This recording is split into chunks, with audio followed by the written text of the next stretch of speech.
Everybody say,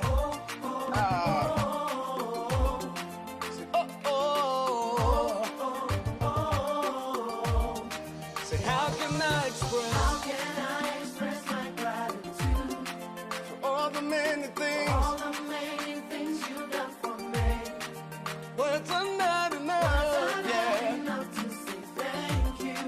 Say, Lord, you are my everything. You're my everything. How can I express my gratitude? How can I express my gratitude for all the many things you Father, you done for me, yeah. Words are not enough to say thank you. Say, Lord, you are, you're my everything. Say, I call you Zion.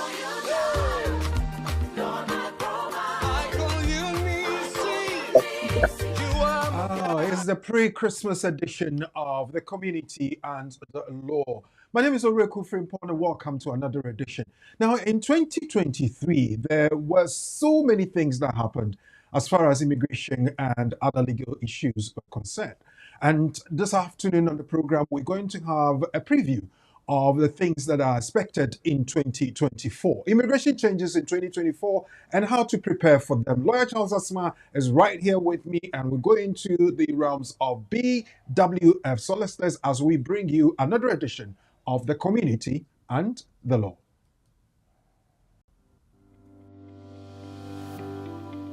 Welcome to BWF Solicitors, a trusted and experienced family law firm specializing in immigration and naturalization, as well as dispute resolution. Meet Bernard Owusu, our esteemed senior partner with over 30 years of experience and known for his expertise and dedication to serving our clients and the community.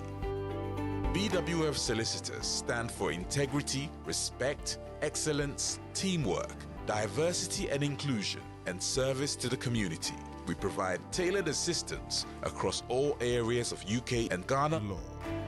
At BWF Solicitors, every day is filled with dedication, creativity, and a commitment to finding the best solutions for our clients. Led by experienced senior partner Bernard Owusu, the team at BWF Solicitors is ready to assist you with your immigration, naturalization, dispute resolution, family law, new wills and probate, Ghana law and practice needs. We are dedicated to providing solutions to our clients' problems.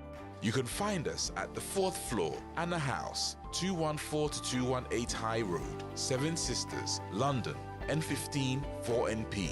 Main office line 0208 493 7340 or our emergency line 07712 761 884.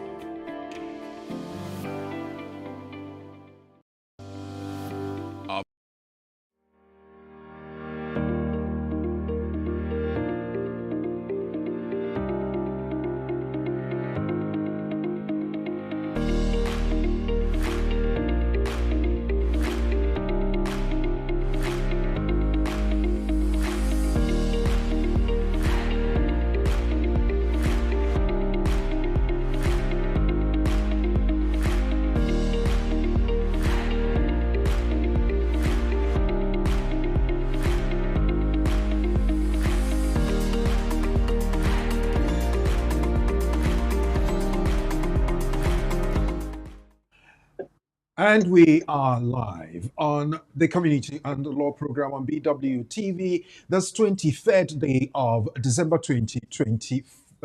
Did I say 24? Well, probably I'm rushing into the new year. 2023 as the year. My name is Oreku Owusu Frimpong, and I have the duty and the privilege to be hosting this program that brings you all the things you need to know when it comes to the law. And we're doing that by courtesy of BWF Solicitors, our trusted partners when it comes to the law.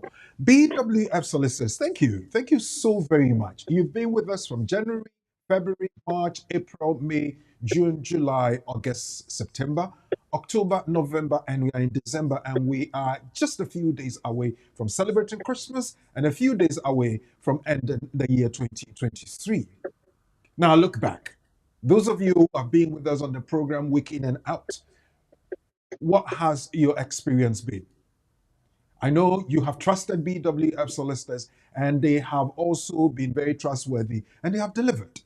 So we want to say thank you to BWF solicitors for being there for us. And for them, they also value you as a client, as a customer, and as a member of the family. And for that, they reward you every December. And this December is no exception. Our quiz competition is on, and we're going to do that this afternoon as well. But most importantly, we are going to look at some of the changes that have been built to take place in the year 2024 and how they are going to affect you. Immigration rules changes in the year 2024. How do we prepare to meet them? We're going to look at that very soon. But first of all, let me Merry Christmas, as I'm going to wish him and introduce my resource person, my guest, and my friend, my brother, my teacher, and everything. Lawyer Charles Asma. Good afternoon. Good afternoon, Ragoku. How are you doing? All set Doing on, very well. we are all set on in the screen, and Yes. well, I wish I could do your Christmas jumper. So All right. Well, your little thing is Christmassy as well. okay, In- well, I'm in- trying to in- see yes. what's in there. Well, how is everybody, and how are we getting on with our Christmas celebrations? Yeah, by God's grace, everybody's fine. Friends, family, colleagues at work, the entire firm of BWS Hostess, the community. We are grateful to God for the countenance and the renewed love for the past almost it's about should we say about 350 days already gone, and we are nearly there to get to the 365 days. But we are grateful, and we feel that we have been able to support the community. We've been able to, through as God has been um, blessing the community. A lot of people now can do their own applications. Could you imagine? Well, Yeah, so it shows that this program is really working we and thank empowering. God for small mercies. Well, as I mentioned, 2024 is very close on us, and we're going to look at some of the changes because for the past couple of months, I should say, there've been a lot of updates coming from your end because the Home Office is making a lot of changes. We'll be looking at that. But folks, if you have just joined us, pick up the link, share for us, and let's get a lot of likes this afternoon, a lot of shares, and get people to tune in because there is a lot coming your way. We are going, first of all, to pick up the nugget that BWF solicitors threw at us earlier in the week. Now, I think if you really checked, it came out on Monday for a partner applying under Appendix FM without dependent children. It is a gross annual income of at least 18,600. This increases by 3,800 for your first dependent child and 2,400 for any additional children. The financial requirement can be met through a combination of sources. This include income from employment or self-employment, a pension, non-employment earnings like rent and savings of over 16,000. Paragraph 21A of Appendix FM-SE also sets out the objective criteria to which the decision maker must have regard in assessing the genuineness, credibility, and reliability of a source or sources of income, financial support, or funds on which the applicant relies. Now, this is based on Appendix FM 1.7 financial requirements updated September 26, 2023. So straight away, I'll go to Lawyer Charles Asma and ask, what is this talking about? Is it any of the new things that have come, or it is the reinforcement of the knowledge we need to?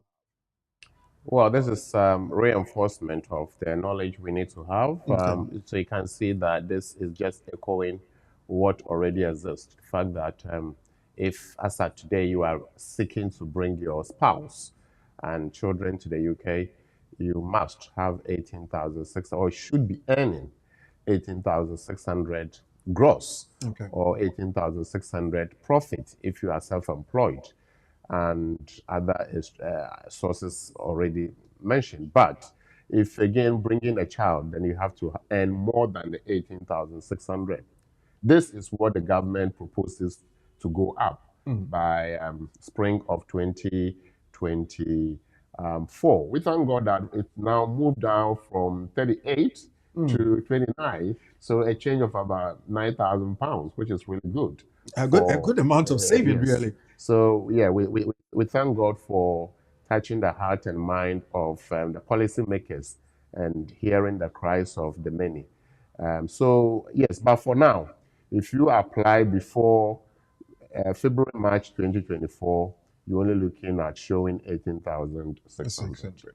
Well, that's quite some good news over there. So 18,600. Now, I want to reiterate, as the rule says, an updated 26th of September 2023 for a partner applying under Appendix FM without dependent children. It is a gross annual income of 18,600. Yes, so we know that paragraph 21, capital A, tells that the evidence must be tested, especially those relying on other sources of income, i.e., savings, what have you, pensions. Those pieces of evidence ought to be tested. What it means is that they will have to verify the evidence for veracity or for authenticity or genuineness to ensure that at least the caseworker is satisfied that those sources of income are genuine. The point to note is that let's take an example where somebody is bringing the spouse. We know that that's 18,600, but they are bringing a child, and to add to that, we are looking at 3,800 more. So 3,800 plus the 18,600, give and take 22,400. However, this person earns 20,000, which is more than the 18, but less than what is required to add a child. So in this case, what we are saying is, if my income is 20,000, I have more than 18, so I can bring my spouse, but it's not up to extra 3,800 to be able to bring the spouse and the child together. Because spouse and the child together at the moment is 22,400. So what do I do? Right. What we are saying is that the policy allows for such a person to show that circumstance of the child and that family circumstance. So we are looking at Gen 3.1 of the immigration rules. Gen 3.1 simply means General Rules paragraph 3.1, which says that if you don't meet the rules, including a financial requirement, what else? Then Gen 3.2 will tell you that if you don't, then we have to explore the circumstance, whether it will be unjustifiably harsh, not to allow the child to travel with the mother or the father to join the sponsor in the UK. So in this case, we have to explore the child's circumstance. And then we go to Gen 3.3. Gen 3.3 will tell you that in assessing that, we look at who a child is.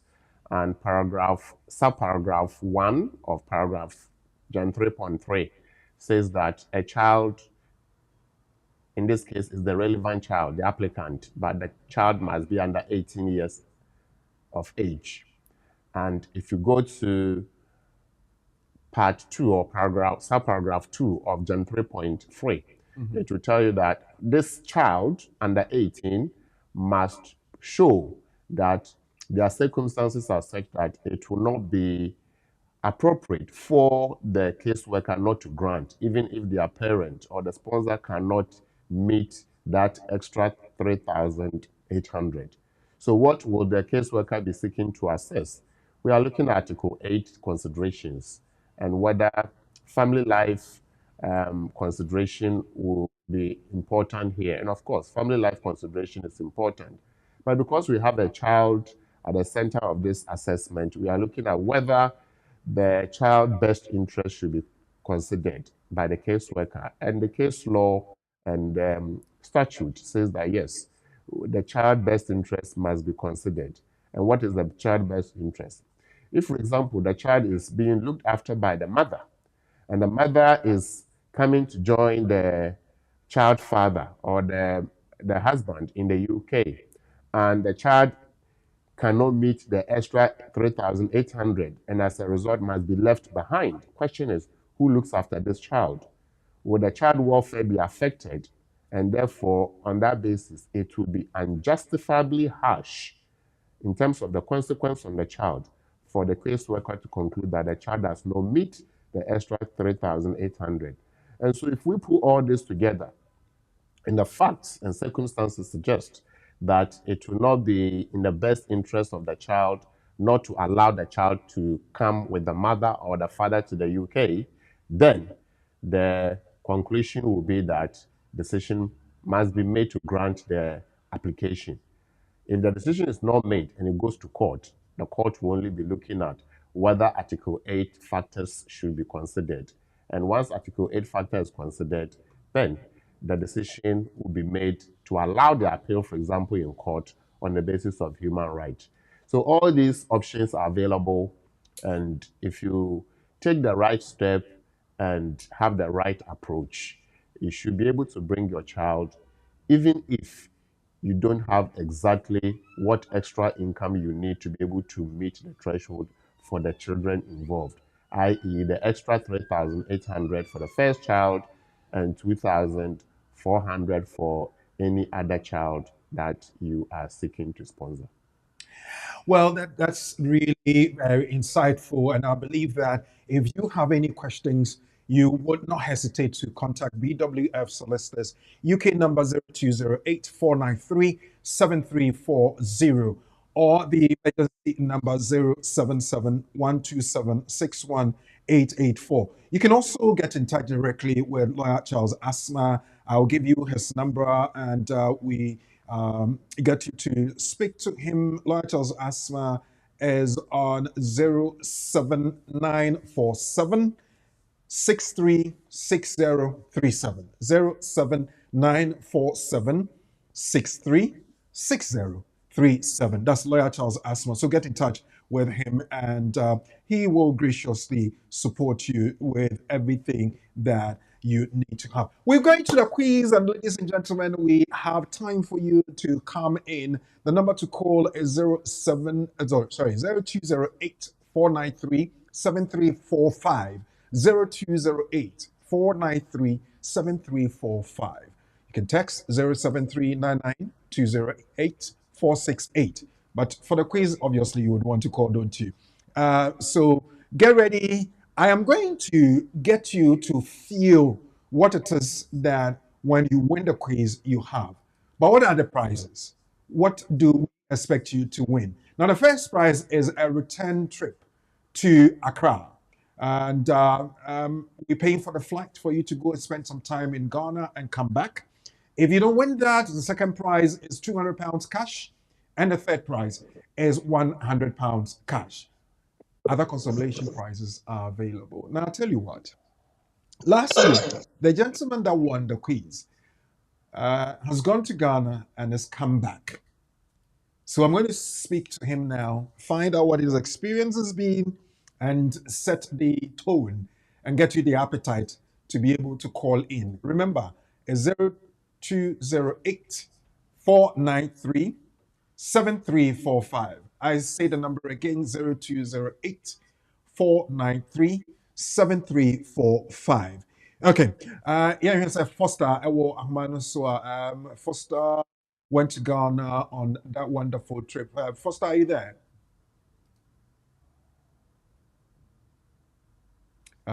We'll have to get Foster back. But in the meantime, let's say thank you to BWF Solicitors. And when we come back, lines are active, 0208 493 7345. Come on and let's do it, because you have time to win the prize. Either the return ticket to Accra, £200 cash, or £100 cash, or any of the consolation prizes. I'll be right here waiting for you. Our private client services team is recognized for providing clear and practical legal advice to our clients in the United Kingdom and Ghana. Expert help with will writing, probate or estate administration. Our will writers and probate lawyers can act for you to obtain grant of probate and carry out estate administration on your behalf. The probate takes place after someone dies. If there's a will, the named executor is responsible for ensuring that the estate of the deceased is secured, assessing its value and paying any inheritance tax. If there is no will, the intestate and inheritance rules require similar responsibilities. Our lawyers offer strategic and practical solutions to the issues which clients face, whether it's in relation to succession planning, will preparation, probate and the administration of estates, immigration and visas, contentious family or probate disputes, administering estates often with inheritance cross-border issues, international trust advice including residence, domicile issues, wealth preservation, a fast, efficient service from SRA-regulated professionals, transparent pricing. BWF Solicitors, let us take care of probate. Okay, we are back, and as I said, Foster went to Ghana on the first prize ticket, and I also jealous of him. I caught up with him when he was on the flight, and he's gone to Ghana and come back. Foster, good afternoon. Hello, Foster Atimika. His line is not quite stable, but when he comes on, we shall probably get him back on again. So the last time I said I was going to my partner in quiz, and lawyer Charles Asma is going to be with me on the quiz. We've got the questions here. Foster. Hello, Foster. Okay, no worries. Hello. Yeah, what's the maker? Hello, Foster. Hello. What's the maker? I'm a tonka, but you also to make a. Meteor Kappa, Fidia Meteor Kappa. That's the same. Yamia dom, no more pibo. Now, if you can, by the way.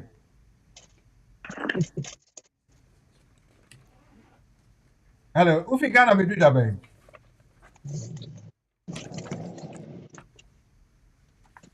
Oh. Okay, I think what we'll do first, I met for our phone. Hello, network, and I don't know. You met for our phone rather than the video. So just stand by. Met for our mobile phone also rather than the video. Why? Okay, yeah, I think Foster is having some challenges. So let's go to the phone lines 0208-493-7345. Why ready? We're going to pick up the questions and get you to answer them. So, Lawyer Charles Asma, if you are ready, let's see what we have. Hold on a sec. Good afternoon. Hello. Hello. What am I saying? Good afternoon. Good afternoon, Kwasi. Nyamia Dumboko. Nampacho your friend saying. Alex, say Merry Christmas. Merry Christmas to you. Alex. Yes, sir. Okay. Well, Alex, full name near then. Osei. Alex Osei. That's right. Oh, okay. This is a usual Alex we know, don't you? Isn't it? Okay, Alex. Lawyer, are you ready? Are you ready? Good. Alex, why are you ready? My ready, but it looks like there's echo sound. In your echo sound, Hold on. Let me see if I can adjust this. I think what's the much better. Okay, good. Yatonka, and why already am I miss? What is the door number of BWF solicitors? 214218. What was the deadline for EUSS application? That was 24th.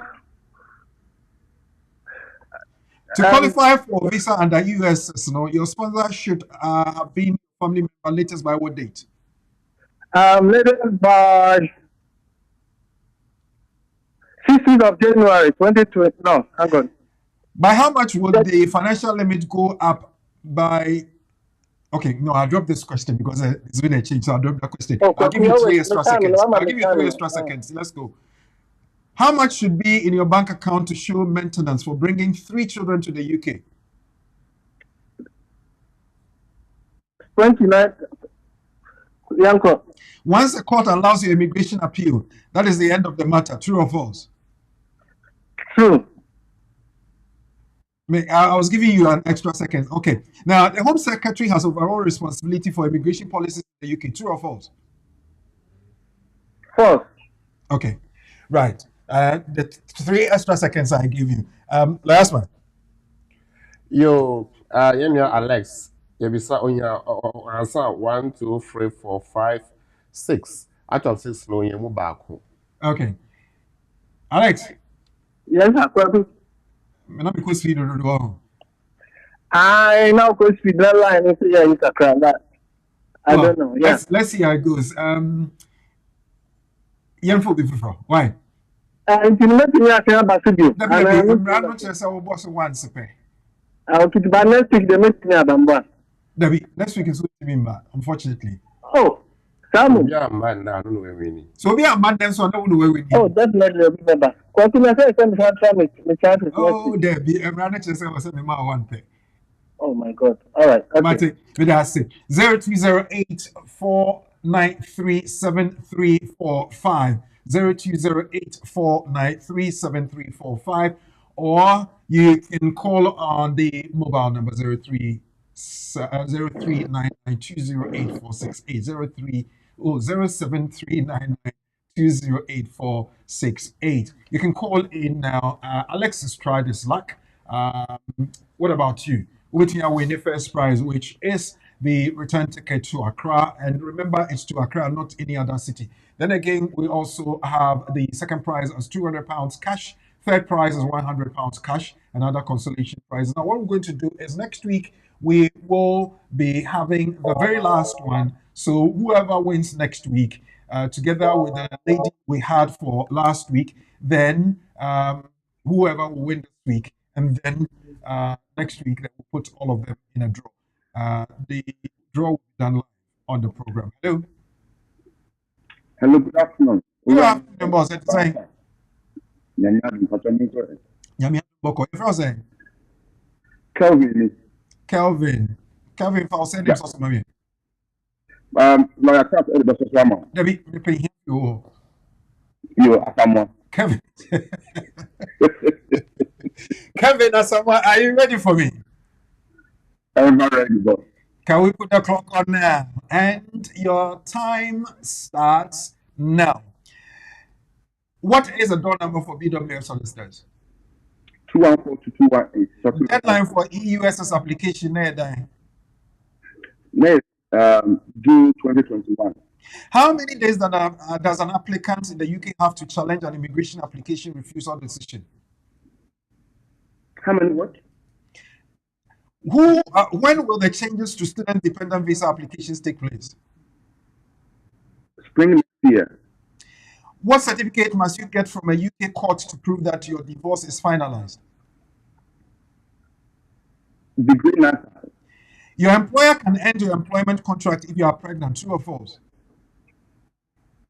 False. An employer can choose how much to pay you as long as it makes sense to the employer. True or false? False. What letter should you send to a person, organization, decision, or action you are challenging before going to court? Pass. What? Time up. Oh, you doing well. Yeah. Yo, Calvin Asamoah, yebisa no 1, 2, 3, 4, 5, 6, 7 questions. When you move 4. Wow, Kevin. Thank you. Okay, thank you very much, Kevin Asamoah. Let's see if we can get another person. 0208-493-7345 or 0739920848. Well, maybe on your WhatsApp phone, you can also call 0795042278. Let's see who comes up. Next week, we've got a few more minutes to do this before we go into our main discussion. 0208-493-7345. First prize, return ticket to Accra. Second prize, £200. Third prize, £100 and other consolation prize. We've got two people here. We've got Alex Osei and Kevin Asamoah who have answered as many questions as they can in how many minutes? 1 minute, 60 seconds. What about you? You can try.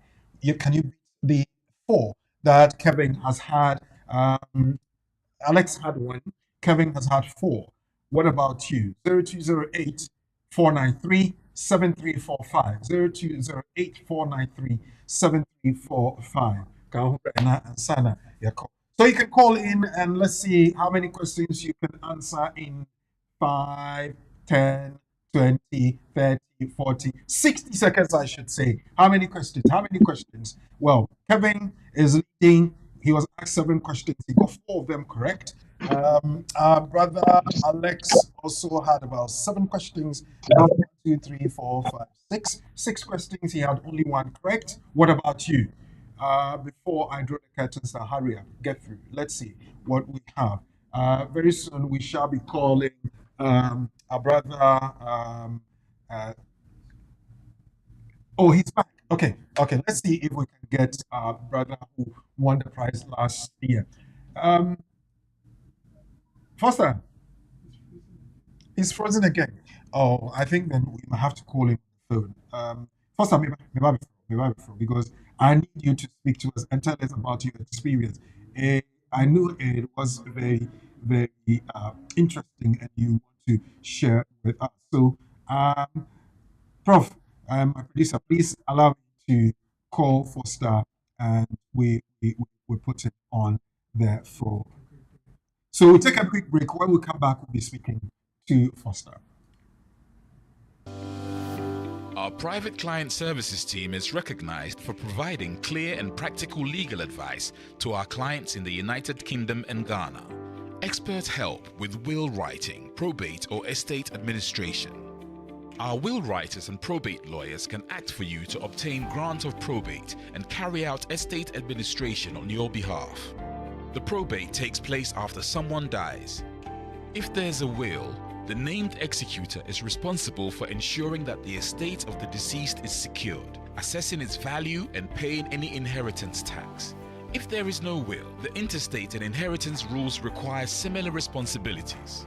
Our lawyers offer strategic and practical solutions to the issues which clients face, whether it's in relation to succession planning, will preparation, probate and the administration of estates, immigration and visas, contentious family or probate disputes, administering estates often with inheritance cross-border issues, international trust advice including residence, domicile issues, wealth preservation, a fast, efficient service from SRA-regulated professionals, transparent pricing. BWF Solicitors, let us take care of probate.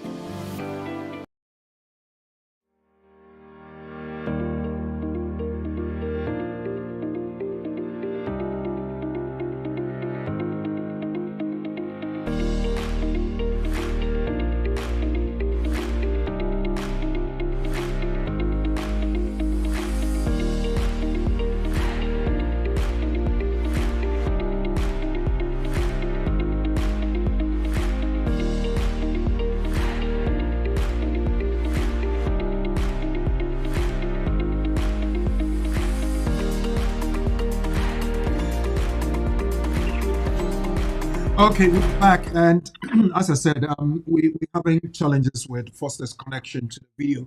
Let's see, none of us are mobile. Also, Foster, good afternoon. Good afternoon, sir. What I promise to say.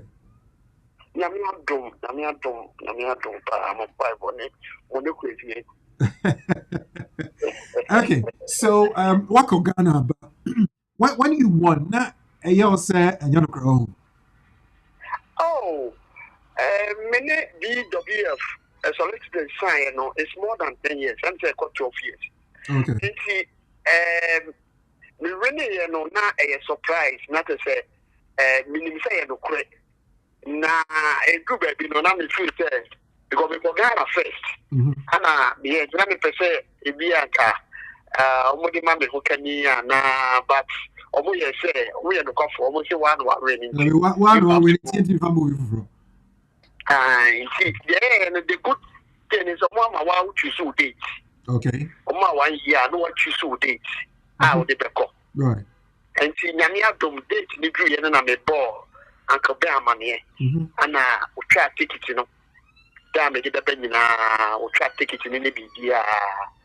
The money. Okay. It's me economic crown and me could do so or my media went.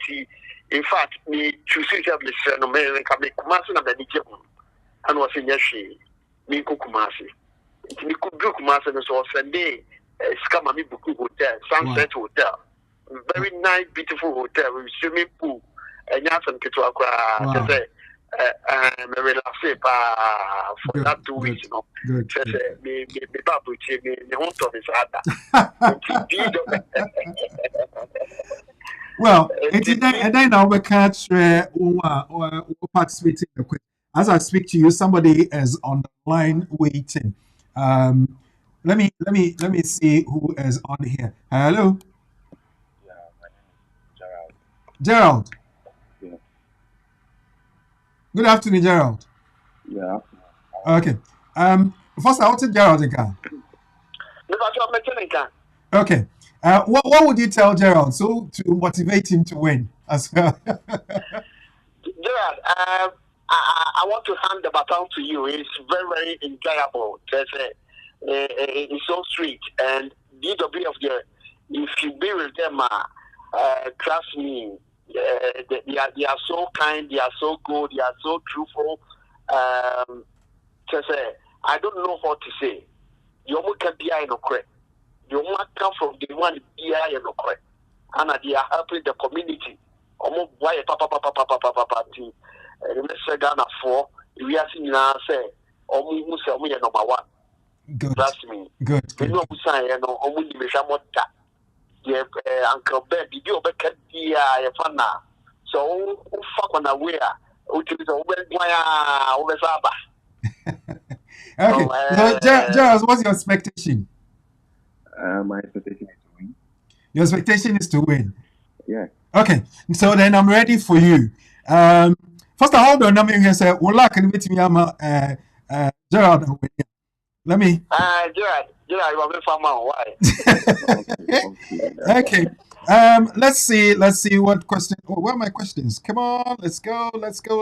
0208 493 7345. Oh, yeah, the questions are here. Okay. Now, Gerald, are you ready? Yes, I'm ready. Your time starts now. First, I need you, man, and say, "Be have a minute." Martin. Okay. Yeah, I've asked Foster to just keep quiet and wait for you. Let's see if his luck can affect you and you win. And you have What's his full name? Gerald, what's your full name? Gerald Mauli Akpatono. Gerald Mauli Afachonu. Yeah, Akpatono. Yeah. Afachonu. So AFA, yes. It's ATDA. ATD. A T for golf. B for A-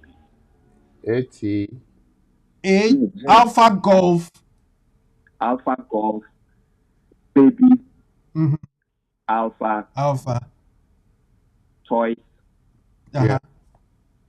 Orange. Uh-huh. Romeo. Dome. Umbrella. Romeo what? Tono. Romeo orange. Orange umbrella.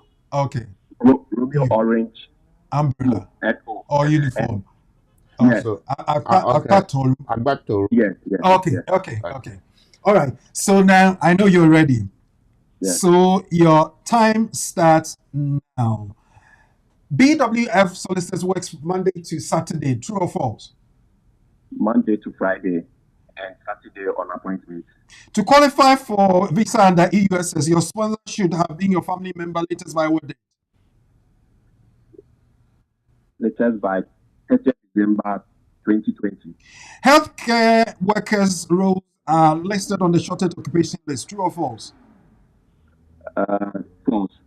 The Home Secretary has overall responsibility for immigration policies in the UK. True or false? True. How many days does an applicant in the UK have to challenge an immigration application refusal decision? 21 days. How many days does an applicant outside of the UK have to challenge an immigration application refusal decision? 21 days. When will the changes to student dependent visa applications take place? January 2024. What certificate must you get from a UK court to prove that your divorce is finalized? The final. Time up. Let me. Final what? Repeat your answer. Final what?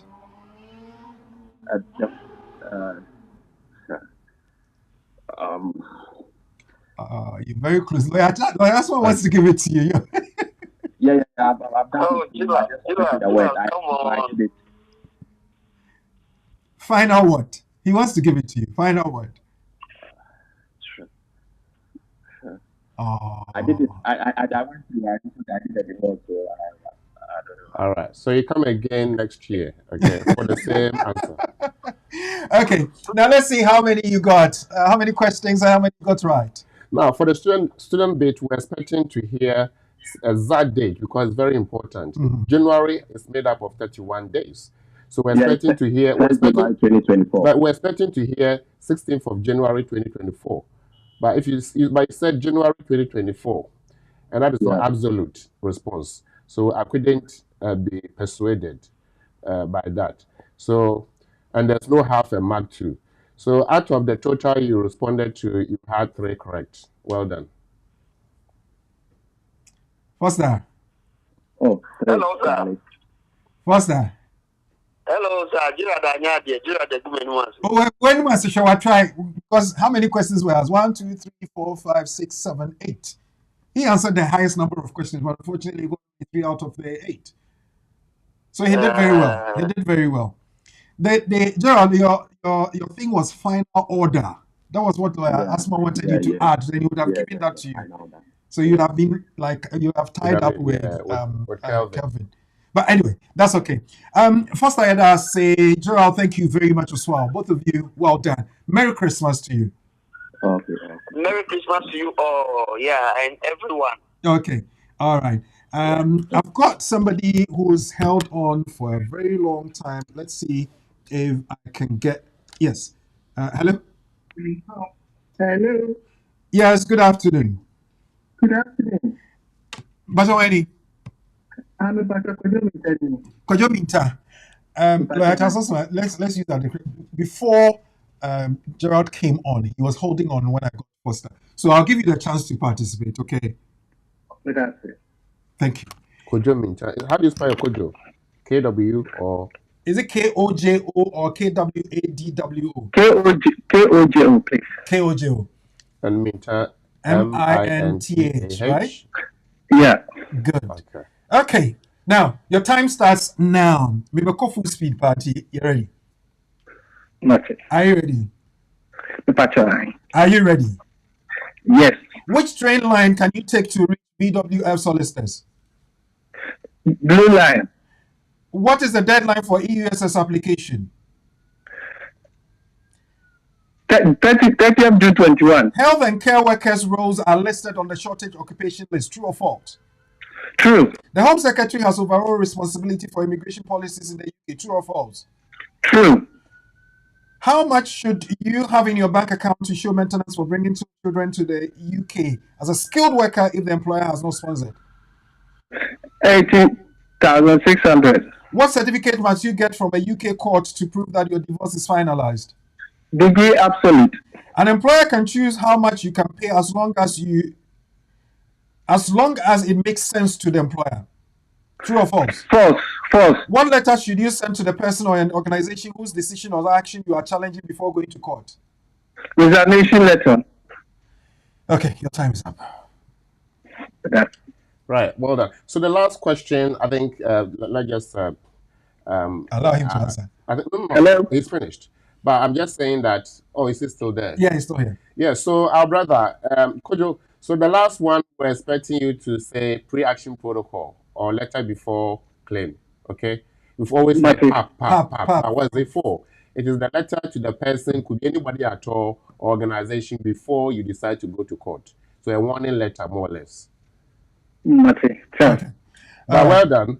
You responded to 1, 2, 3, 4, 5, 6, 7, 8 of the questions, and you answered 4 correct. Whoa. So we have a tie here. Yeah, there is. We have a tie here. Okay. That is what? Calvin and Kojo Minta. Okay. What do we do? Anyway, we'll leave the senior partner to make that decision. By the close of the day, he will tell us whether to put both of you in the draw. Okay? Martin Menasi. Ms. Medasi, thank you so very much. And with that, we come to the end of the quiz and want to say thank you very much for participating. Next week, we'll have another bit of it before we do the final draw. So today, we are expecting whether to put 2 people in there, and we have 2 people already. That makes it 3 and 4. Okay, so let's see if next week we'll do.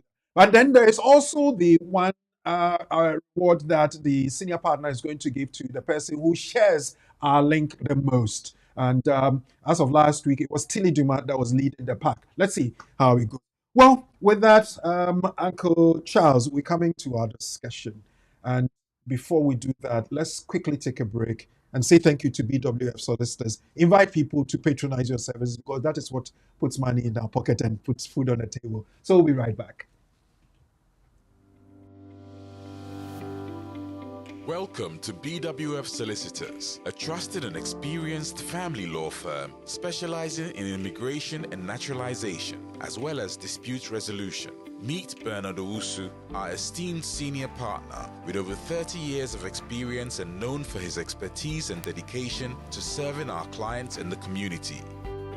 BWF Solicitors stand for integrity, respect, excellence, teamwork, diversity and inclusion, and service to the community. We provide tailored assistance across all areas of UK and Ghana law.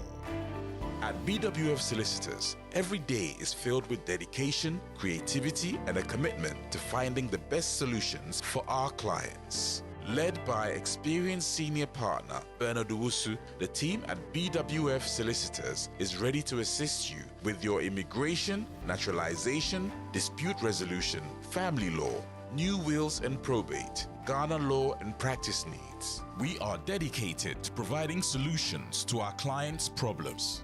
You can find us at the 4th floor, Anna House, 214-218 High Road, Seven Sisters, London, N15 4NP. Main office line 0208 493 7340 or our emergency line 07712 761 884.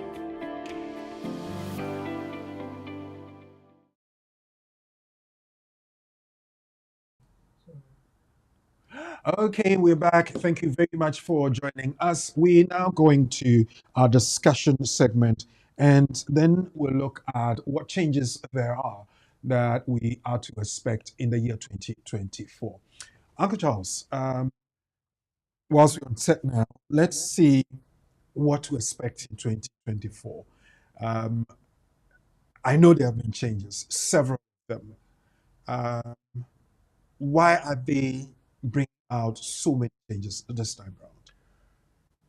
Right. So, hello, viewers and listeners. Merry Christmas. So, government intention for immigration is to ensure that the right people are attracted to the UK to support the socio-economic development of the country. And so, at any point in time, they review their policy objective, and where it is still not relevant, they change it. And in doing so, they again consider other relevant statutory provisions and international agreement they may have with other countries. So remember, EU, for example, the policy is still there that there cannot be restrictions on EU nationals who are bringing their family members abroad.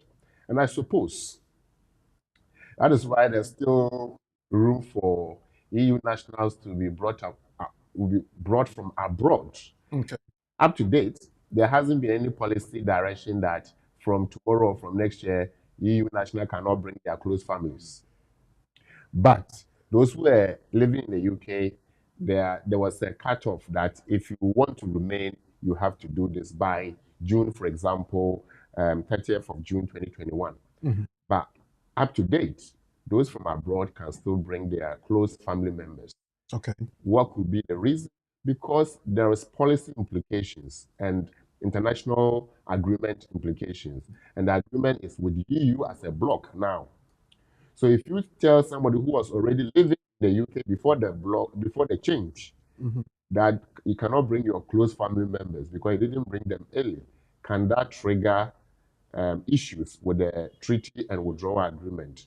So that date is still ongoing. We don't know when. Now, the policy objective of the country, as we said, is to ensure that immigration is controlled so that there isn't too many people at the same time, there isn't too little. So the right people who can contribute. Anytime they make the review, they make changes. Whenever the changes are made, it can be favorable to people or less favorable. Either way, that is what the government seeks to achieve. So there have been several changes All right. that have been made in the year 2023.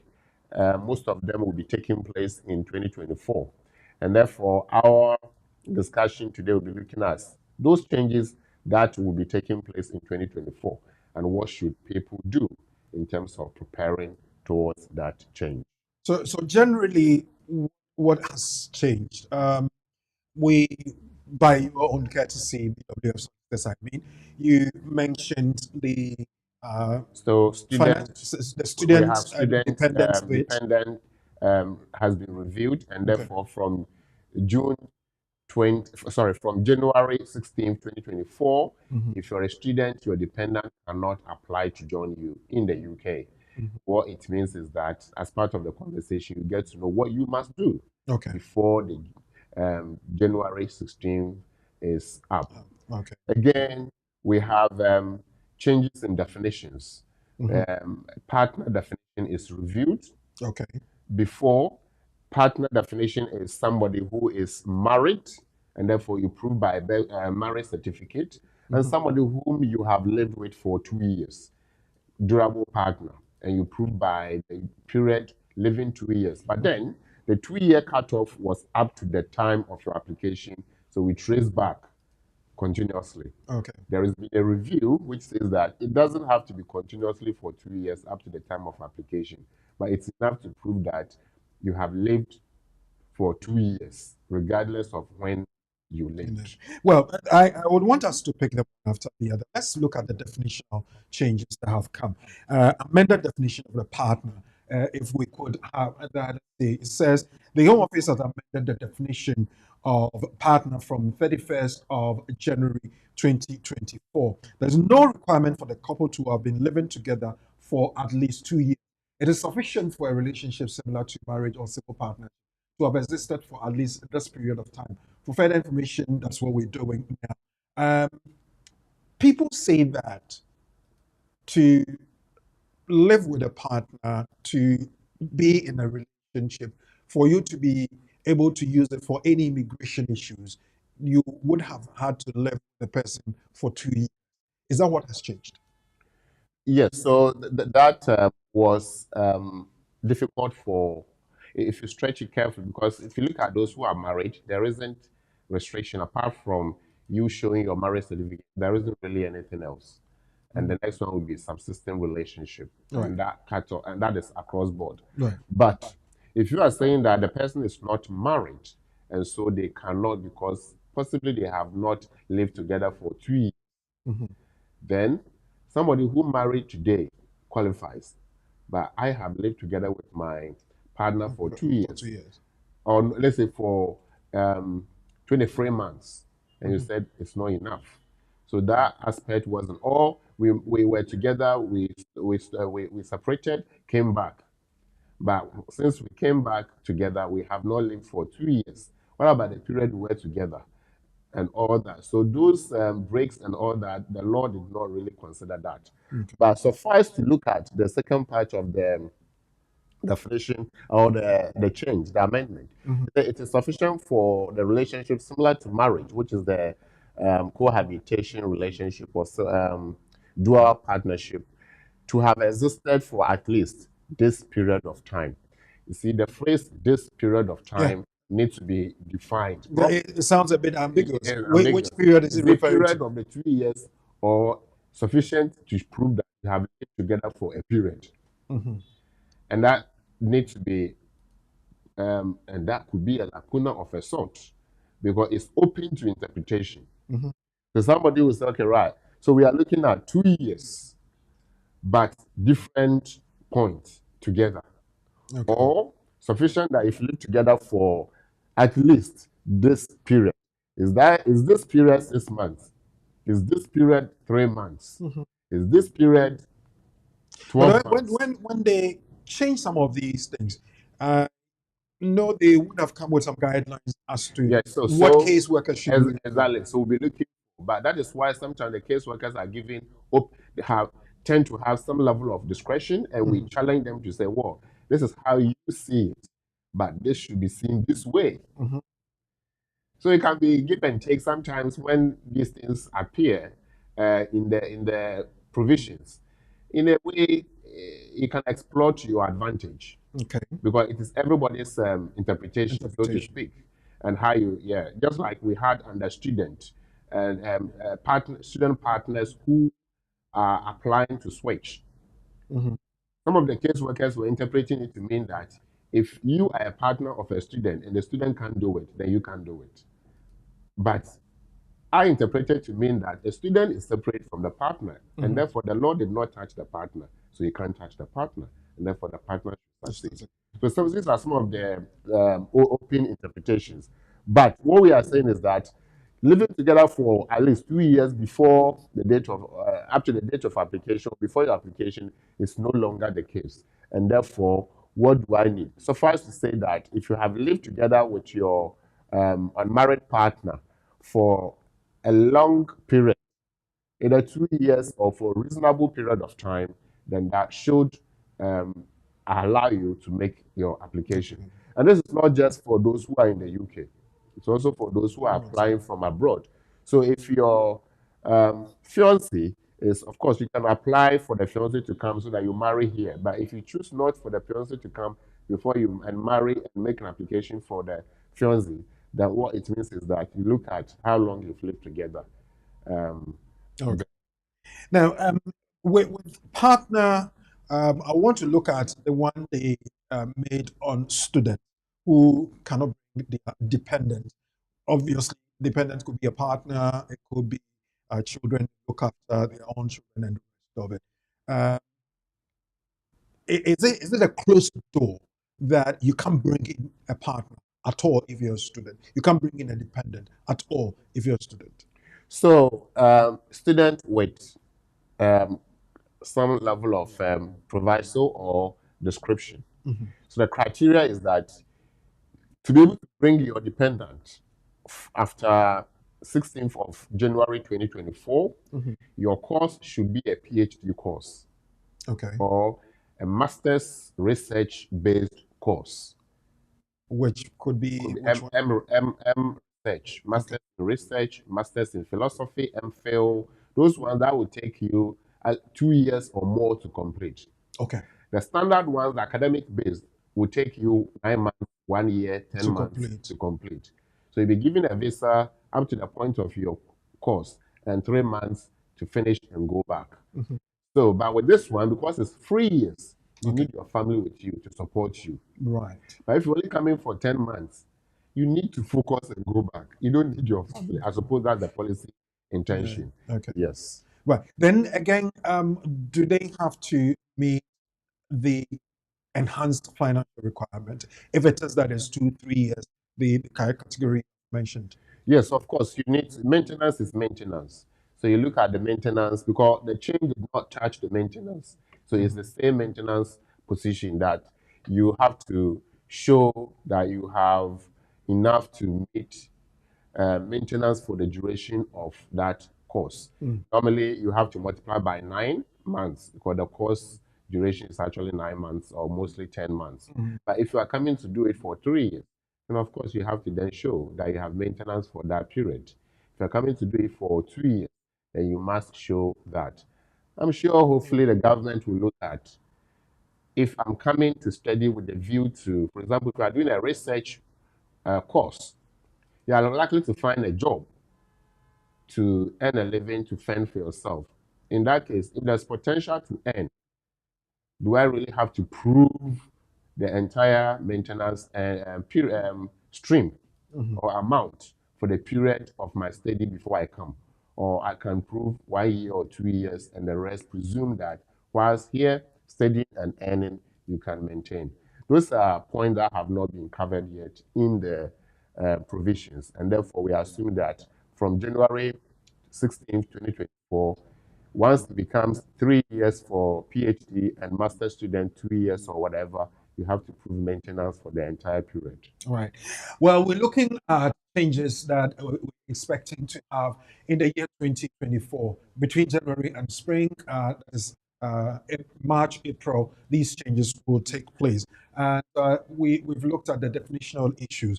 There is this update that has come, and it talks about care workers in spring 2024. Now, if you look at the shortage of occupation list, the number 6145 talks about care workers. Now, Home Office will stop care workers and senior care workers, that is 6145, 6146, from bringing their dependents to the UK in spring 2024. However, where a care worker or senior care worker is in the route before the immigration rules change, they will be allowed to bring them during their sponsorship on that visa. It's a bit cumbersome, dicey, not straightforward. Are they going to stop the care worker route thing? Yes, no. If no, that dependency thing that we talked about for students, is it going to apply to care workers as well?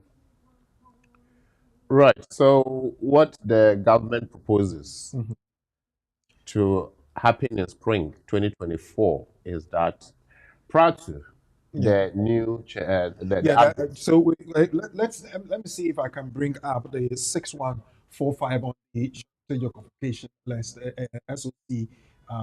Care workers and home carers, private households or individuals other than sole traders sponsoring someone to work for their business cannot sponsor skilled worker applicants. No going rate. The salary must be at least 20,960 per year or £10.75 per hour. Is this what has been changed? So we have care workers and home carers. That is shortage occupation code 6145. Wow. Yeah. Do you want the 6146 as well? Yeah, so 6146 to do with senior carers. Okay. Well, I'll bring that one up. Yes. Yeah, let's deal with this. Okay. So we know that most of the skilled workers or skilled worker migrants are coming for care-related work, and mostly fall within shortage occupation code 6145. Care workers and home carers, either it's setting based at a particular location, so standalone setting or moving around setting. Moving around setting is what we call domiciliary care. Okay. You go to different places to support the care of the individual. And here we are looking at supporting the independence of that service user. So helping with their feeding, helping with their bathing, mobility, and what have you. Okay. So that's what care workers generally do, and home carers. So private households or individual homes. However, we are looking at the fact that with these people, the government says by spring 2024, the entire code will be removed as part of the amendment. So then 6145, 6146 will be removed. Then, so we know that 6145 is to do with the senior carers. So the senior carers and the carers is just a little step up. I mean, there isn't really much difference. Yeah, because if I look at 6146 as it were, no going rate, the salary must be at least 20,960 or £10.75 per hour. Now, if you go to 6146, that is senior care workers, all jobs. It says for England, Scotland, Wales, and Northern Ireland, we have 80% of the going rate. That is 14,880. That is £7.63 per hour. Why the difference? Well, you know that one is senior and one is standard. So it's obvious. Yeah, but we are not actually so much concerned about how much they get, because that is spelled out. Right. But we are looking at whether the job will exist in the first place. Right.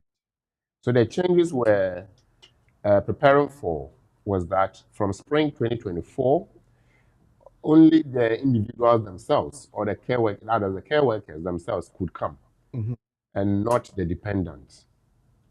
That's what we thought. Okay. But now it's been redefined to say that if you are a care worker within this category of shortage occupation, you cannot even come.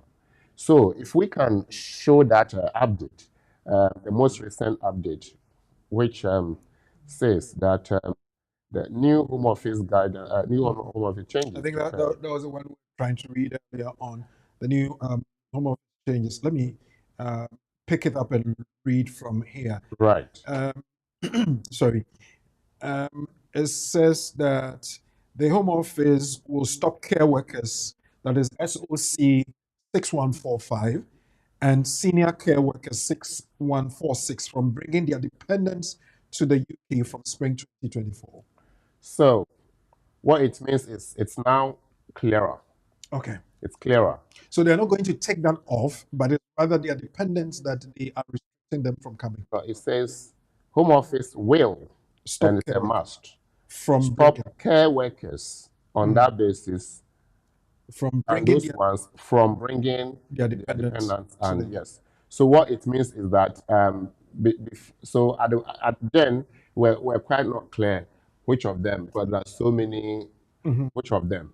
So what they are now saying is that those in the care worker route 4.5 and 4.6, we know that if you want to bring your dependent, you have to do it by that time. So from spring, if you are bringing your dependent, it will be difficult. But what about those who are already here?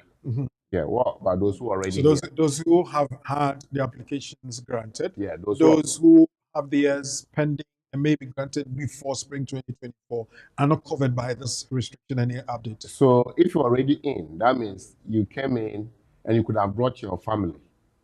Okay. So if they are waiting to come, the government cannot say that they will put them in the same category as those who are yet to come in, or those who are going to apply for skilled worker visas in spring. So we now know that if you are a skilled worker and you're already in, your dependents can come. Okay. If you are yet to come from spring, only you can come in. Wow. Only you can come in. Now, if we cast our mind back to 2008, there was a program called Highly Skilled Migrant Program, immigration policy introduced by the government. Okay. And the policy was that skilled workers could come to the UK from abroad. And 2000, so it started earlier, somewhere 2005, 2006. Then 2008, January, February, government said that that program is no longer running. And the question was, if it's not running, what about those who are already in? What do we do? And what about those who are already in, but their family members are yet to come? So government was taken to court. There were a lot of hue and cry here and there, and government decided that, okay, that's fine. If you're already in, you are covered. Okay. But if you are yet to come, those were the changes. So here, we now know that if you're already in, your partner or your children can come after spring. Okay. But if you are yet to come, then they cannot come after spring. So if I made an application and got sponsorship license, got a contract after spring 2024, then this new update will affect me. I can't. Even if I can, it will be difficult. So let's say you've got your CO, you've got your offer letter, you've been issued with the COS, but for whatever reason, you are not making the application. If you apply in spring, then only you can come. Can come. Okay. But if you apply before spring, then you applied before that. Okay. But it says these people from spring. What about those before spring? Before spring, yeah. And it says that, however, those who were in before the date will not be affected. So the advice is that if you ever want to make an application under this program, you have to apply before the change. So you can do that from now till the Till spring. beginning of And spring. will start from March 20th, and let's say end of February, you should be able to do the application. So what if I put in an application and it has not been granted and it's still pending? Would I fall foul of the deadline? So the question is, did you apply before the change or not? I did. If you applied, then the conversation will be that you applied. When the decision comes, you have no control. So if you apply before spring and decision came after spring, then, well, it cannot be punished for decision coming later. Because the law doesn't say if you are granted visa. It says applications after this period will not have liberty of bringing family members. So these are some of the contentions that becomes a matter of argument, actually. All right. And that's why you lawyers are to really put the argument forward for us. We're live on BWTV and the program Community and the Law. We're looking at immigration rule changes in 2024 and how to prepare for them. We have looked at some definitional issues. We looked at the care worker route, the occupation list 6145 and 6146, and the things that would affect that, especially for dependents. We will be looking at the 38,700 that was reported earlier on to be the level that you have to show for financial requirement. Has been brought down to how much and why? We'll be looking at that. But before then, we want to say thank you very much to BWF Solicitors. And if you have any question, you can text it to us on 07950422780. That's for our WhatsApp, 07950422780. Or you can send a text to 0739208468. Or if you have any question and you want to pose to Lawyer Charles Asma, it could be on the topic we had today or something else that's bothering your mind, please call us on 0208-493-7345. I'll give him the chance to take a little break, sip some water, and when we come back, we go to the other changes that have come in and how we prepare for them. It's the Community and the Law live on BWTV and also live on BWF Solicitors Facebook, BWF Solicitors YouTube, and all the social media platforms. Share the link, call people to come listen to us, and we'll be right back. Our private client services team is recognized for providing clear and practical legal advice to our clients in the United Kingdom and Ghana. Expert help with will writing, probate, or estate administration.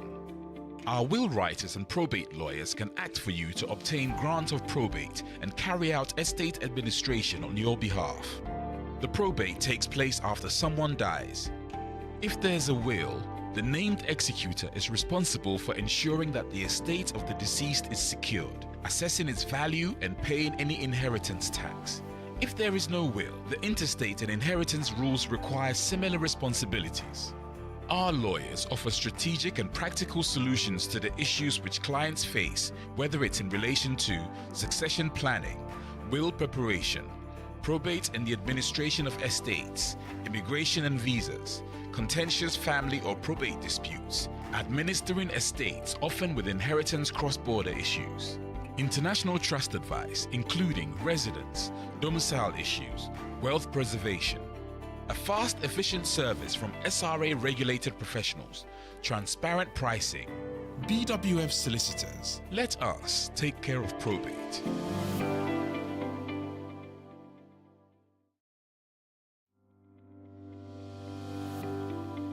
Welcome to BWF Solicitors, a trusted and experienced family law firm specializing in immigration and naturalization, as well as dispute resolution. Meet Bernard Owusu, our esteemed senior partner with over 30 years of experience and known for his expertise and dedication to serving our clients and the community.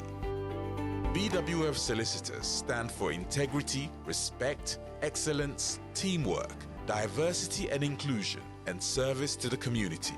We provide tailored assistance across all areas of UK and Ghana law.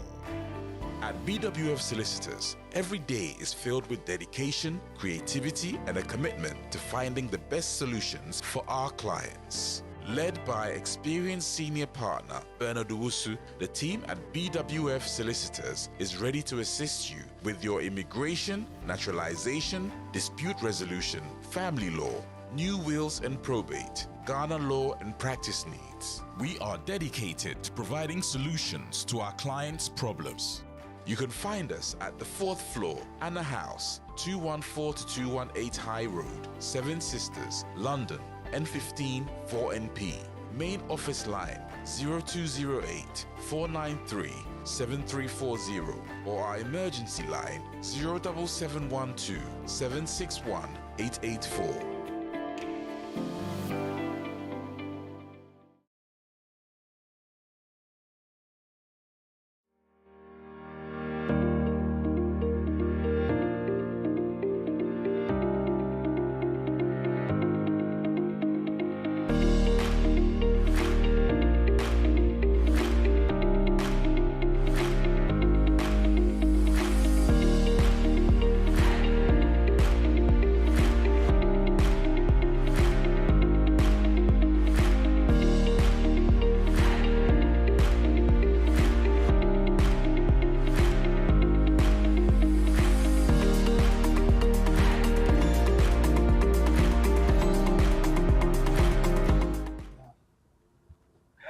Welcome back. Thank you very much. And as I mentioned earlier before we went on the break, we're looking at the changes that will come in the immigration rules for next year, 2024. It starts from the 16th of January, that will affect students and their dependents. And by the 21st of March, when spring starts, definitely those other changes will kick in. Immigration rule changes in 2024 and how to prepare for life on BWTV with lawyer Charles Asma from BWF Solicitors. And also want to say thank you very much to BWF Solicitors for helping us do this pre-Christmas and also helping us whilst we relaxed at home.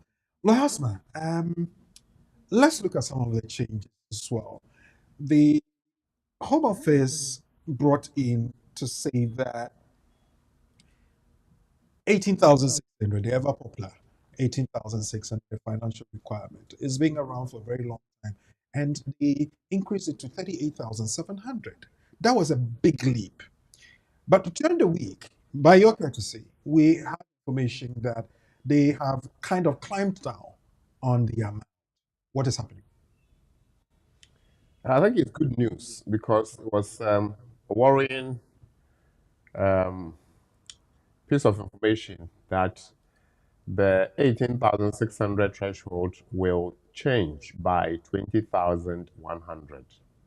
What it means is that if you're working earning, you have to tell your employer to increase your salary by more than 100%, which was impossible for anybody.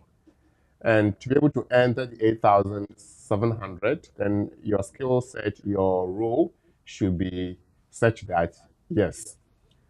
And I think the government listened to the concerns and reviewed it downward. But it's still high though, because 29,000 is high threshold. Not many workers earn 29,000. I know a lot that don't earn 29,000. And therefore, to say that somebody should be earning 29,000 before they bring their family is still worrying, but at least better than the 38,000. So what it means is that if you are bringing your spouse from abroad, or even if they are here in the UK with you and you are sponsoring them to remain, you should show that both of you or one of you at least 29,000 for this application to be successful.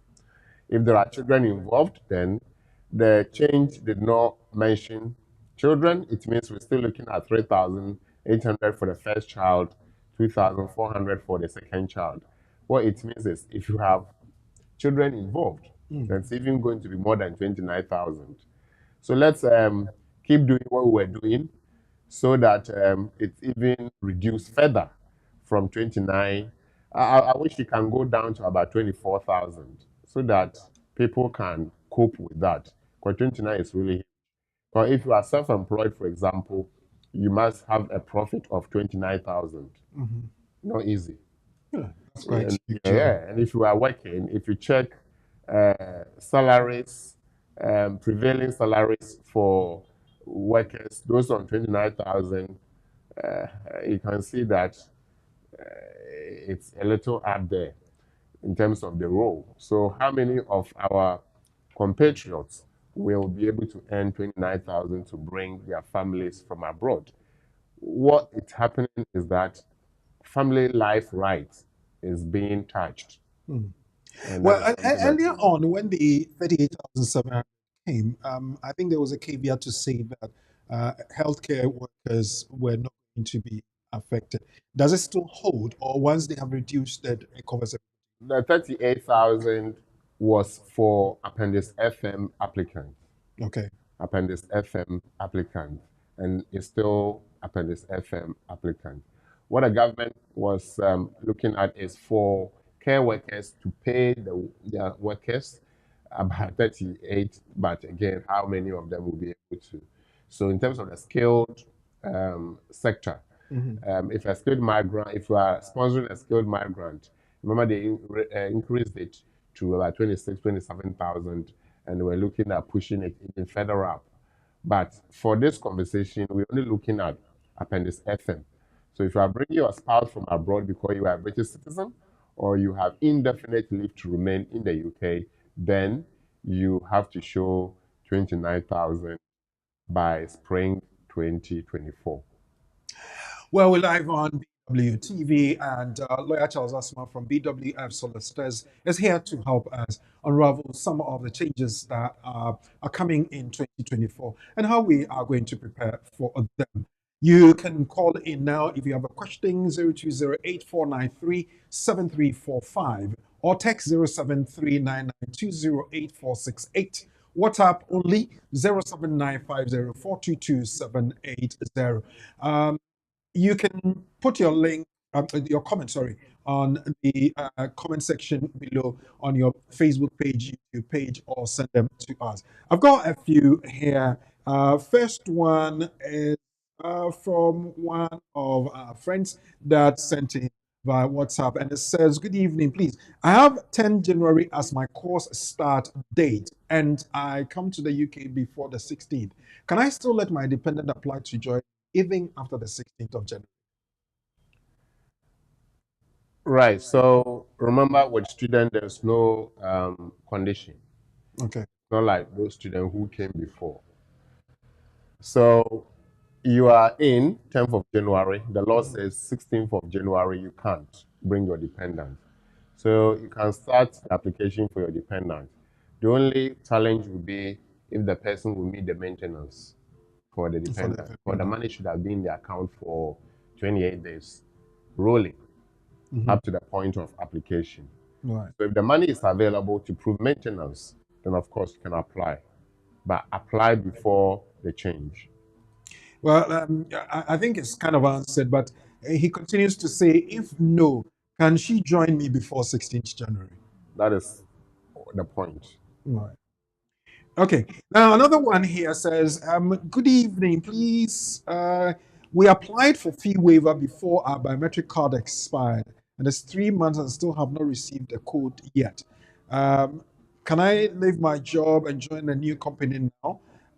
Please, okay, I think you've repeated it. This question, it sounds familiar. I think we may have answered it a bit, but let's. You cannot move. Okay. You move at your own peril. So if you are no longer, for whatever reason, interested in that job, once you leave, you have to wait till your card or your visa, your application decision is made. And if you are granted, of course, then you can go and look for a new job. So please don't risk it at all. No matter what, just stay there. At least staying with the employer means that because you were with them before your visa expired or leave expired, you have the right within the law to stay with them till decision is made of your application. Okay. Wait, this one says, please, I'm applying for entry clearance for my child I left in the care of grandmother in Ghana. Grandmother writes a letter. Is it compulsory that she attaches her ID to the ID document to the letter? If grandmother gets statutory declaration from court that she can no longer care for the child, must she attach the ID document? Is it compulsory or optional? Well, the grandmother doesn't have to get a statutory declaration from court, because statutory declaration from court that can't do it does not really add anything anyway. What you are saying that you can't do it. Why can't you do it is what is important. Is mom saying they can't do it because of age, illness, or whatever? If it's illness, there should be some medical evidence to prove that indeed this is the case. But what we are saying is that, yeah, grandmother has to tell why she cannot continue playing the role of guardian for the child. Should I confirm who my grandmother or who the grandmother is by way of adding ID? Good idea, but I encourage people to do it, and therefore it's a choice, and I think it's okay if you do it. 0739920848. That's for text. And for WhatsApp, 0795042278. But the studio lines, which are active now, 0208-493-7345, 0208-493-7345. You can put your questions, your comments, and text over there in the comment section below. Which number can we call on? 0208-493-7345. Another one here from the comment section. Let's get this one back on. Can I use my bank statements used for my visa application to show proof of maintenance for my dependent after arriving in the UK? If you have not used the money, if you have not used the money, and at the time of your dependence application, we count 28 days backwards, and everything is showing that the maintenance amount is intact for 28 days continuing, then that's fine. That's the only way you can use the same, should I say, money, not even the statement. Okay. But it doesn't matter which statement. The statement could be yours or your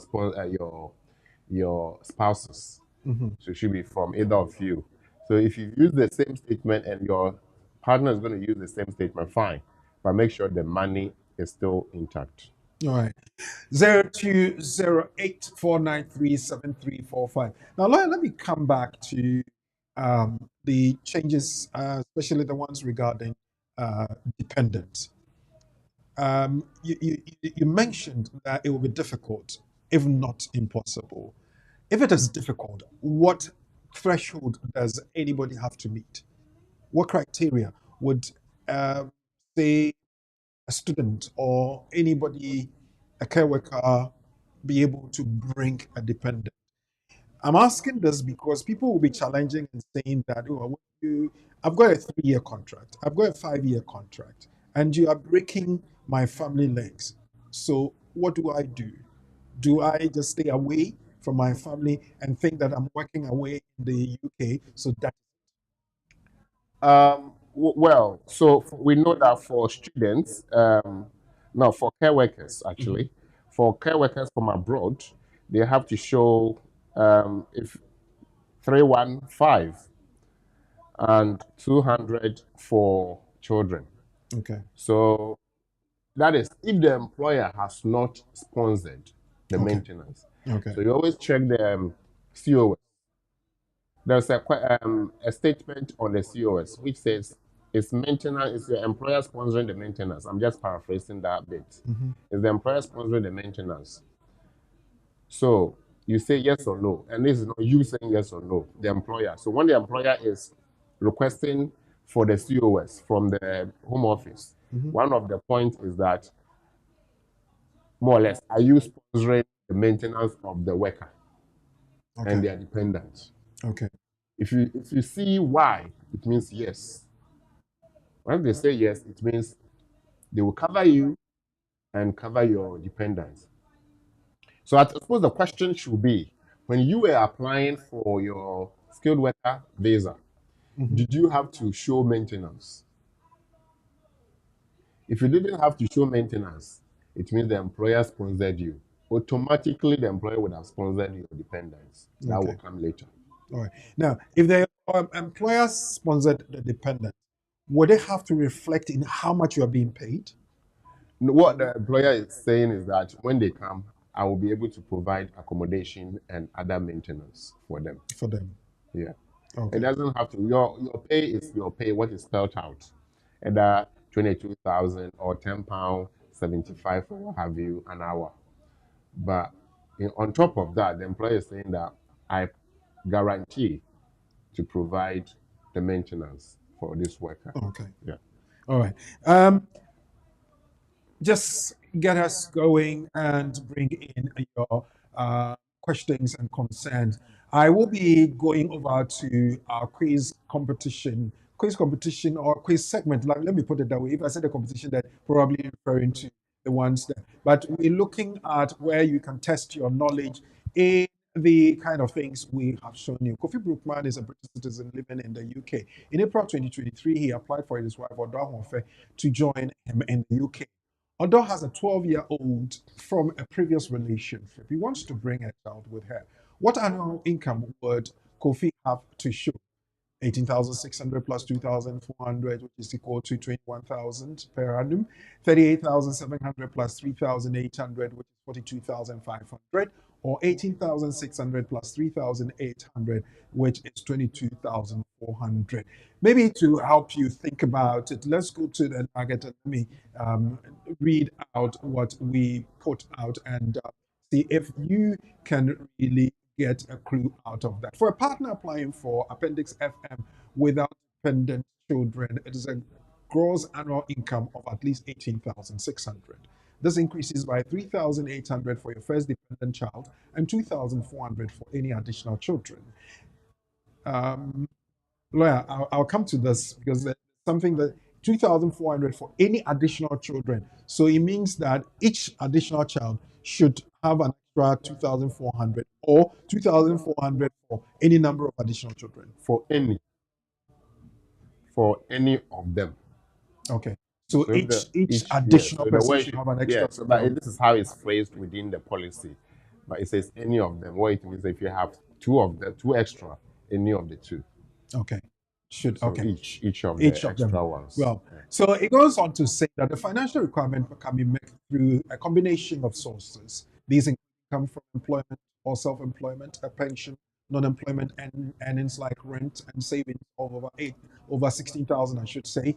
Paragraph 21, capital A of Appendix FM-SE also sets out objective criteria to which the decision maker must have regard in assessing the genuineness, credibility, and reliability of the other source or sources of income, the financial support or funds on which the applicant relies.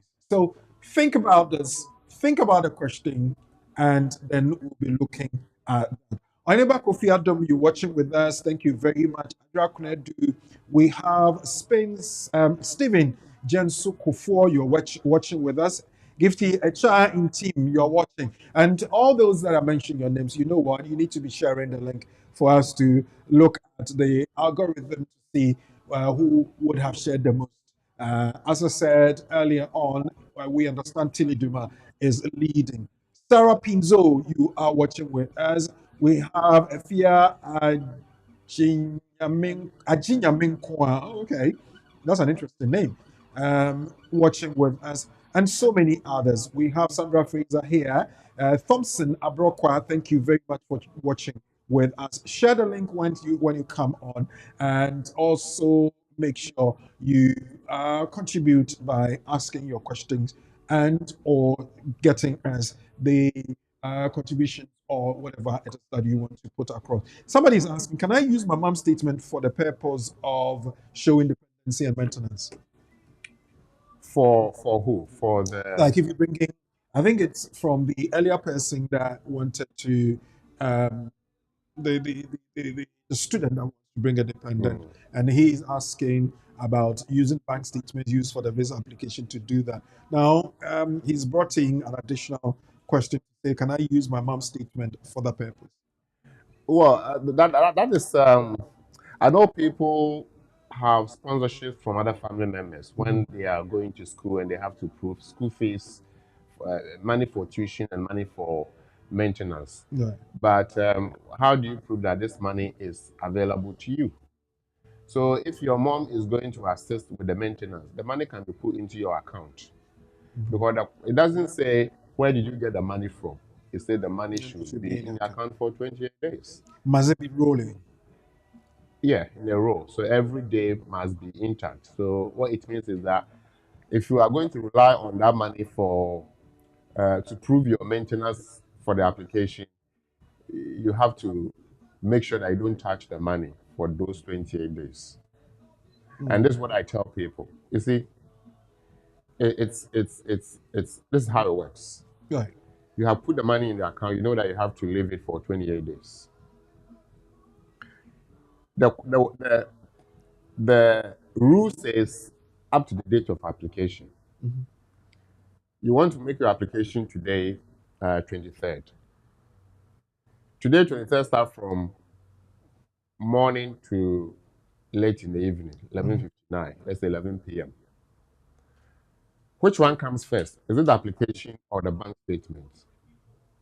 You need the bank statement to prove that the money is in the account or what's in the account. How would they know that the money is not in the account if they check the bank statement? How would they know that the money in the account was not up to 28 days when they check the bank statement? So they would do the mechanical checks, whether it's 28 days or whether it was up to. So today I'm making application. I put in the application and I go for the bank statement. That means if I put in the application this morning and I go for the bank statement later, the same day or tomorrow, provided I'm not going to charge the money, then that's fine. But if I'm not sure whether I will charge the money or not, of course, I need to survive. So what I need is that I need to get the bank statement ready for the application as part of my document. So this morning, you've gone to your bank, you've obtained the bank statement. In the afternoon, you apply. So on the date of the application, when they check your bank statement, it will show that on the 23rd of December, you had this money counting back 28 days. That's okay. But if you apply today and you go for your bank statement tomorrow, and in the course of today, you use part of the money, then you have to start the process again. Okay. So it's always advisable to calculate it properly Properly. and know when to obtain the statement and when to make the application. If I were you, I would consult one of the lawyers of BWF solicitors for all the calculations and the other details to be well done for me. BWF solicitors Monday to Friday between 9:30 in the morning and 6 p.m. in the evening, and Saturday's appointment only. Call them now on 0208 493 7340 0208 493 7340, or you can contact the emergency number on 077 127 61884. 077 127 61884. Laura Charles Asma is on this number 07947 63 60 37. 07947 63 60 67. And you can get directly to him and make sure you have your details well checked, everything applied for properly, and the arguments and of course the statements they put in addition to your applications will be done so cogently well, and you will succeed. That's what BW Solicitors has been doing for over 30 years, and we so trust them. Now we're going to test your knowledge. And I asked you the question. Kofi Brookman is a British citizen living in the UK. In April 2023, he applied for his wife, Odo Awofe, to join him in the UK. Odo has a 12-year-old from a previous relationship, and she wants to bring her child with her. What annual income would Kofi have to show? 18,600 plus 2,400 per annum? 18,600 plus 2,400? Is it 38,700 plus 3,800? Or 18,600 plus 3,800? Check your answers. Check, check, and check again. I'll be right back, and I want your answers after this. Welcome to BWF Solicitors, a trusted and experienced family law firm specializing in immigration and naturalization, as well as dispute resolution. Meet Bernard Owusu, our esteemed senior partner with over 30 years of experience and known for his expertise and dedication to serving our clients and the community. BWF Solicitors stand for integrity, respect, excellence, teamwork, diversity and inclusion, and service to the community. We provide tailored assistance across all areas of UK and Ghana law. At BWF Solicitors, every day is filled with dedication, creativity, and a commitment to finding the best solutions for our clients. Led by experienced senior partner Bernard Owusu, the team at BWF Solicitors is ready to assist you with your immigration, naturalization, dispute resolution, family law, new wills and probate, Ghana law and practice needs. We are dedicated to providing solutions to our clients' problems. You can find us at the 4th floor, Anna House, 214-218 High Road, Seven Sisters, London, N15 4NP. Main office line 0208 493 7340 or our emergency line 07712 761 884.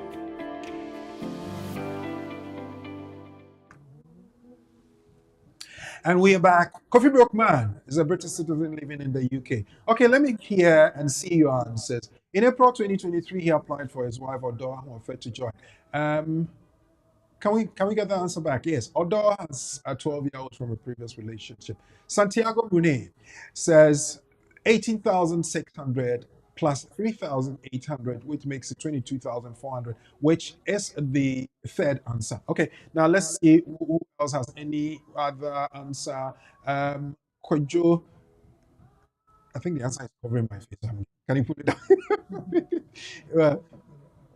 Yeah, no, to the bottom instead. That'll be fine. Okay. 18,600 plus 3,800 is number 3. Kojado on YouTube brings in that one. Let's see what else we have. Alexa says number 3. 18,600 plus 3,800 is 22,400. Who else? Let's see what answer you have. You can text it to 0795042278. That's WhatsApp, or 0739920846. That's text. Or no, I'm not taking calls on this one. Just put it in the comment section down below. But I think just for a couple of moments, and I'll ask Lawyer Asma to help us with the answer. So what is the answer? The popular one, I guess, around the house is 18,600 plus 3,800. That is 22,400. This one says Rebecca Marco is choosing number 3, which is the same popular answer. Adem Mununkum says number 3. Okay. Who is choosing something else? But, well, let's go to the expert. Lawyer Asma, what would be the answer? Thank you very much, and well done to all those who knew that their partner will need 18,600 and the first child will need 3,800, and there's no other child, so nothing more to add, and the total is 22,400. So that is what this family will need to be able to show or prove the maintenance. And the reason is, as we know, under Appendix FM provision 1.7 paragraph 1, we are told that there should be specified evidence, and one of such specified evidence is the money evidence. So either your pay slip or your P60, or if you are self-employed income. Of course, there are exceptions there with the rent and other incomes, but this is for somebody who works and earns. So the reason is that the adult partner will need 18,600 and a young child will need 3,800. And so the sponsor must show 22,400 from the work earnings. And that is what we get from the law. And so if it was that there was an additional child, then it would have been 18,600, 2,400, 3,800 and 2,000. 2,400 Okay. and plus any other. So the exception to this rule would be somebody who, that's the example we had during the early part of the conversation, that let's assume that this family, instead of 22,400, the man has 22,000. Technically, the man It doesn't. doesn't, yeah. But if the child is not allowed to join the mother to come to the UK to live with the stepfather and the husband of the mother, would that have any effect on the child? And the answer is yes. Because then there will be unjustifiably harsh consequence for this child. What can happen? Who is going to look after this child? Anyway. That emotional support the mother was giving the child, who's going to give to the child? Somebody will argue that, by the other family members. Yes, but those other family members do not know the child to the effect that they can give what the mother would give. And this is the stepfather who has been in the life of this child for all this period. Right. And now the child sees the stepfather as my dad, and the stepfather sees the child as my daughter. Now the father knows that the mother is going to join the father. She's been left alone. What have I done? Have I done something wrong? So the psychological effect. Just for £400. The psychological effect. And therefore the tick box is there, but the exceptions to the rule also apply. And therefore, if you look at the case of MMM Lebanon, the court ruled that if you say they haven't met and therefore you are not going to grant the child, then the effect on the child will be so serious that that decision to refuse will not be in the best interest of the child. And again, the family is segregated. Instead of keeping family together, you are tearing families apart. Is that what immigration policy seeks to achieve? No. As a matter of fact, to bring family cohesion, unity, and to ensure that children are not abandoned. And therefore, Article 8 will come in to support the view that even if they don't meet the rules, Gen 3.2, 3.3 will apply because they don't meet, but there are other reasons why the child application should be successful. And with that, I will ask Lawyer Asma to do what we do traditionally to bring the curtain down. What have we talked about? Immigration rule changes in 2024 and how to prepare for those. Lawyer. Thank you very much. So by way of summary, today we have touched up on the changes that we know are coming into effect from January. We know that the fee will change, but we don't know exactly when the fees will change. So we always tell people that if you have to make an application, do it in 2023, because we don't know when the fee will change. We know that already if you are making an application and the IHS has changed, and IHS is going to change again, 1,053 for each year. So the total will be about 2,600 for IHS alone, plus your main application fee. So if your visa is expiring and you are within the last 28 days, and the last 28 days will fall in January, I would say that put in the application, because you can then have the joy of paying for the standard IHS for now than going for the change that is yet to come. What else are we talking about, or we've stated?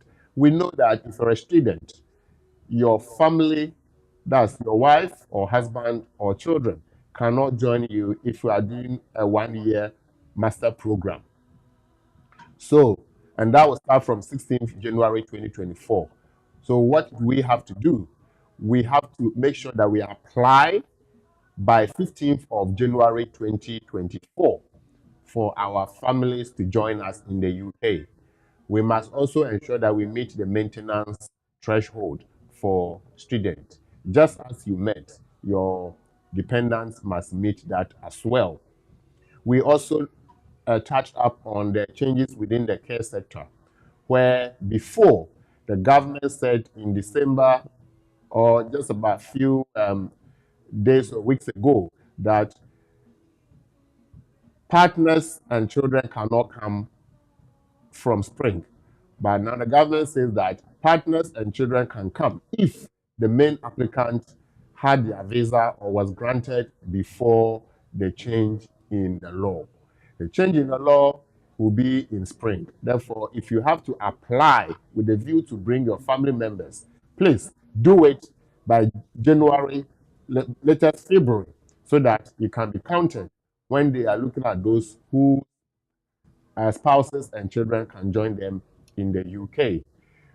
If your employer has already sponsored you and met the maintenance for you, you don't have to prove maintenance for yourself and your children. What you need is, of course, we also know that there is subsisting relationship that came in 2023 for skilled worker partners. So you have to prove that you've been living together for the period that you started living together. And that will show when you answer the question. Question is, how long have you, when did you start living together? So if you started living together more than 2 years, then you must show that you've lived together for at least 2 years. If you haven't lived together for 2 years, you look at the time you started living together and prove that you've been living together with your spouse for that period, wherever country you are in. In this case, what do you need? Evidence that you've been living together, so letters, bank statements, pay slips, utility bills bearing your name, and all that of your partner. And means it could be joint.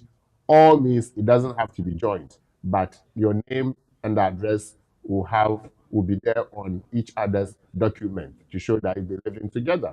If you have children together and you have things pointing the two of you to the children, that will also show that indeed you are living together with your children. So all these are pieces of evidence: tenancy agreement, land title document, mortgage document, and what have you are all relevant. Hospital letters, all relevant. Somebody will say, what if I use PO box address? Well, when you are applying, they will ask you to declare your address. So if you know that your document bear a particular address, then your address should be the one on the document to show on your application. If you declare a different address and your documents are also pointing to a different address, then it will be difficult for you to prove a case that this is where you live and that you have been living together for the period. So these are the things to consider for that side. Again, we have touched up on the fact that care workers, those on the code 6145, that's care workers, care assistants, support workers, those ones, and also senior carers, that's those on 6146. Those people cannot bring their dependents from spring of 2023, and we know that they can, as long as the partners or the dependents apply before that.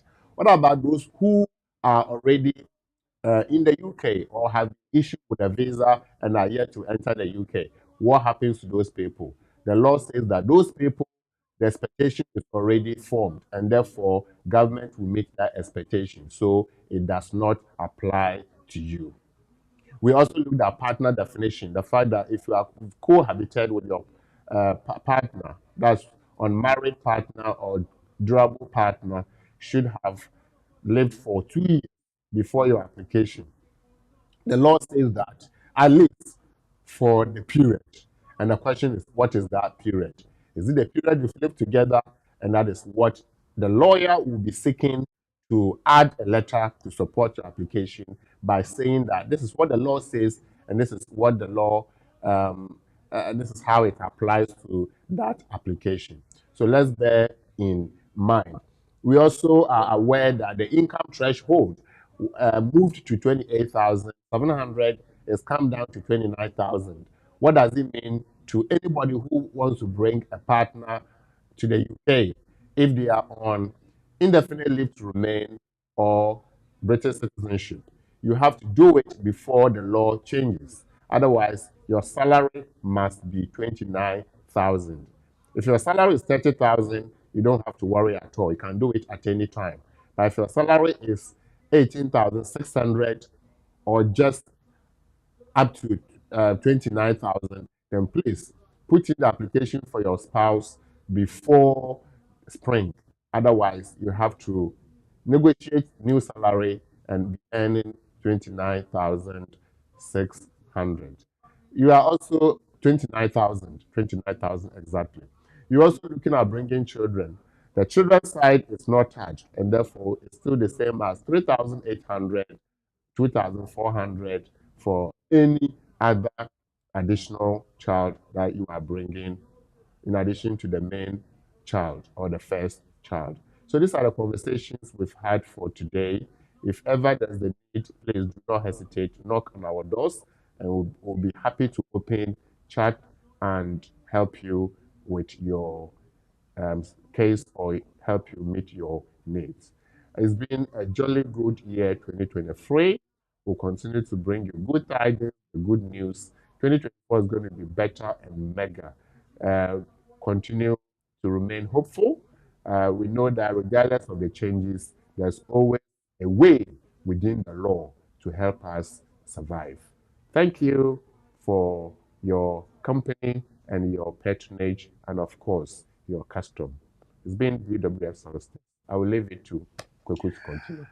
Need I say more? Need I say anything else? It's been a wonderful year, but we still have one more program to go, because that is the point where I'll be giving somebody the chance to travel to Ghana on a 2-week trip and fare paid for by BWF Solicitors. I'm talking about our quiz competition that will be concluding next week. That is the very last Saturday of the year 2023, last Saturday of the month, December 2023. And if you don't win that return ticket, you could win £200 cash, £100 cash, or other consolation prizes. And also the senior partner reward for people who have shared our links the most.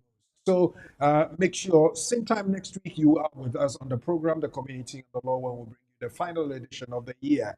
Tonight we have been looking at immigration rule changes in 2024, and as Lawyer Charles Asma has very well summarized, we have had that expectation really managed, and we're going to be working with BWF Solicitors in the year 2024 and beyond. And definitely, if you want to get in touch with them, call them on 0208-493-7340, or call Lawyer Charles Asma on the his number on, let me give that to you again, 079. Oh, why you put it off? 07947 63 60 37, 07947 63 60 37, or you can call the emergency number for BWF Solicitors, 077 127 61884. On behalf of my studio director, Professor Ade, Sheila Ankra, and Padmo Dudu, me and Aesthetics, on behalf of the family from BWF Solicitors, Manta Cynthia, right down to everybody and the partners and lawyers and everybody, who want to say thank you very much. Wish you a very Merry Christmas. We'll be back again with you same time next week. Good evening.